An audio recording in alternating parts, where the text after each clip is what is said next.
Kasih karunia dan damai sejahtera dari Tuhan Allah Bapa kita, dan dari anaknya Tuhan Yesus Kristus menyertai kamu sampai selamanya. Amin. Selamat pagi Bapak Ibu Saudaraku yang terkasih. Selamat memuliakan Tuhan dengan semua aktivitas yang baik dipandu firman Tuhan dari 1 Korintus 1 ayat 28 sampai 29. Demikianlah firman Tuhan. Dan apa yang tidak terpandang dan yang hina bagi dunia dipilih Allah.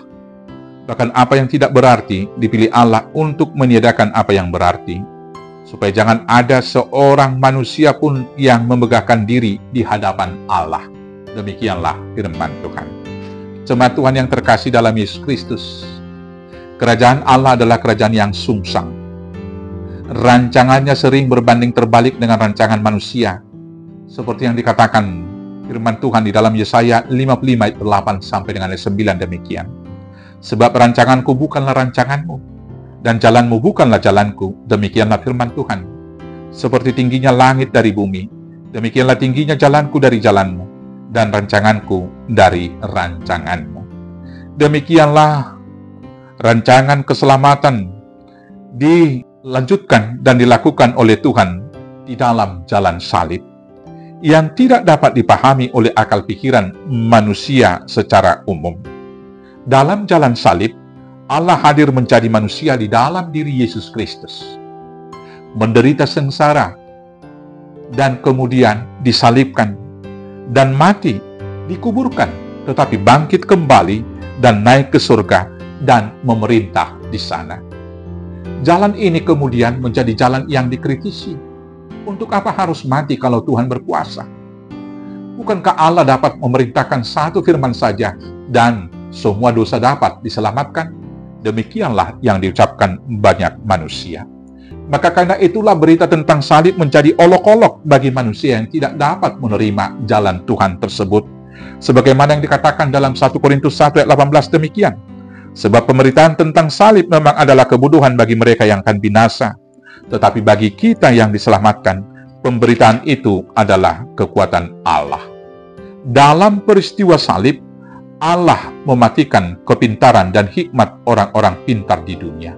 Logika manusia diputarbalikkan oleh jalan keselamatan yang diberikan Tuhan. Demikianlah dalam membangun kerajaannya juga. Allah mengambil sekali lagi logika yang terbalik untuk membesarkan kerajaan Allah. Karena apa? Karena Allah memanggil orang-orang yang biasa saja untuk melakukan pekerjaan-pekerjaan yang luar biasa. Di sanalah kuasa Allah itu nyata. Dan di sanalah kuasa Allah itu diperkenalkan ke dunia. Karena kerajaannya besar bukan karena kemampuan hamba-hamba yang dipanggil itu. Karena hamba-hamba yang dipanggil itu adalah orang-orang yang biasa.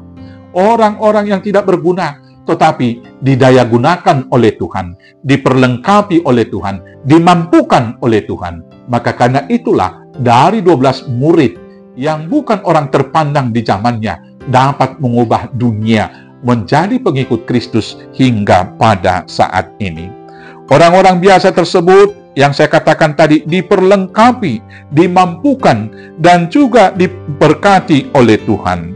Karena itu saudaraku yang terkasih dalam Yesus Kristus, pada saat ini kepada kita semuanya, kalau Tuhan memanggil kita dalam tugas-tugas pelayanan di gereja, tugas-tugas pelayanan mungkin di kantor, di lingkungan, di keluarga, dan lain sebagainya, hendaklah kita mau untuk dipanggil.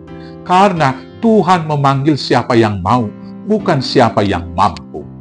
Alasan banyak orang ketika dipanggil ikut ambil pelayanan, dia tidak memiliki kemampuan. Saudaraku yang terkasih, Tuhan tidak memanggil orang-orang yang mampu, supaya jangan ada yang memegahkan diri dan jangan sombong di hadapan Tuhan. Tetapi Tuhan memanggil siapa yang mau, karena orang yang mau dan rendah hati, itulah hamba yang taat dan setia, dan segala hal yang dilakukan itu adalah dilakukan seperti untuk Tuhan.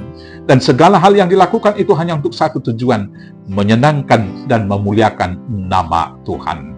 Karena itu, apapun kelemahan bagi kita, satu hal kalau kita mau dan percaya, Tuhan akan memperlengkapi, dan Tuhan akan membimbing. Tuhan akan memberkati pelayan-pelayan kita, sehingga itu menjadi berkat bagi jemaatnya dan menjadi kemuliaan bagi nama Tuhan. Perenungan kemudian bagi kita yang sudah aktif melakukan tugas pelayanan. Bila pelayanan kita mungkin maju, berkembang, semakin banyak orang yang ikut bersekutu, dan pelayanan-pelayanan kita mungkin dipuji oleh orang, hati-hati, pujian bukan menjadi hak dan milik kita. Jangan satu orang pun yang menjadi jatuh ke dalam kesombongan di antara kita yang mengatakan, setelah aku, atau karena aku, dan akulah yang melakukan, sehingga pelayanan berkembang. Saudaraku yang terkasih, tidak demikian di antara kita. Kita harus tetap rendah hati, dan mengingat bahwa kita hanya debu, dan kita bukan orang yang mampu, tetapi karena diperlengkapi dan dimampukan oleh Tuhan. Maka kalau sekarang ada kemampuan, ada kelebihan dan talenta, sekali lagi itu hanya pemberian dari Tuhan saja. Maka untuk itu, mari kita pakai semua anugerah Tuhan. Dan itu dilakukan oleh Tuhan, supaya hanya nama Tuhan yang dipermuliakan. Selamat memuliakan Tuhan. Selamat menjawab tugas panggilan. Tuhan Yesus memberkati. Amin. Kita bersatu dalam doa. Terima kasih Bapa yang baik atas kasih-Mu yang memanggil dan melayakkan kami, serta memperlengkapi untuk melayani Tuhan. Maka biar kami menjadi hamba yang setia, hamba yang rendah hati, dan hamba yang taat, melakukan tugas panggilan-Mu. Di dalam Yesus Tuhan, Juru Selamat kami yang hidup. Amin. Selamat beraktivitas. Tuhan Yesus memberkati. Horas, horas, horas.